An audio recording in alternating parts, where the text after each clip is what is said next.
Le plan d'épargne retraite, ou PER, est un outil clé pour préparer sa retraite. Le plan d'épargne retraite est un produit d'épargne à long terme destiné à aider les individus à constituer un capital ou une rente pour leur retraite.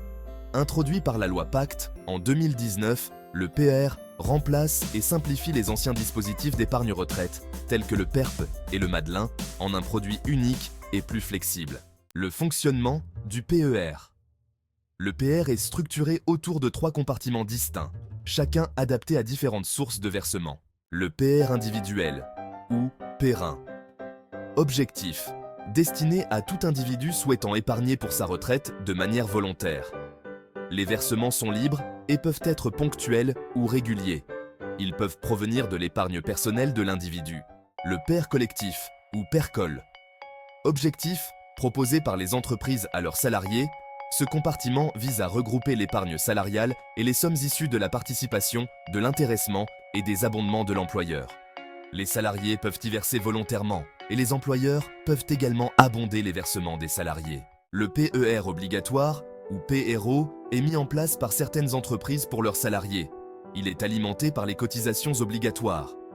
Les versements sont principalement constitués par les cotisations obligatoires de l'entreprise et du salarié. Les avantages du PER. Les avantages fiscaux des PER sont nombreux. Les versements effectués sur un PER sont déductibles du revenu imposable, dans certaines limites. Cela permet de réduire immédiatement l'impôt sur le revenu. Au moment de la retraite, les sommes épargnées peuvent être récupérées sous forme de rente viagère ou de capital avec une fiscalité avantageuse. La flexibilité. Le PER permet de sortir en capital à hauteur de 100% des sommes épargnées, contrairement aux anciens produits d'épargne retraite qui imposaient une sortie en rente pour une partie des fonds. Il est possible de transférer les droits d'un ancien plan d'épargne retraite vers un PER. La transmission. En cas de décès, le PER offre des conditions avantageuses pour la transmission du capital aux bénéficiaires désignés, avec des abattements fiscaux importants.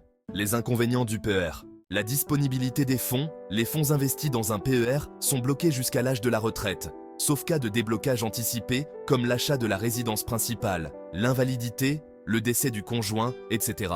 Les PER peuvent comporter des frais de gestion, d'arbitrage et de transfert qui peuvent réduire le rendement net de l'épargne. Il est important de comparer les offres pour choisir un PER avec des frais raisonnables.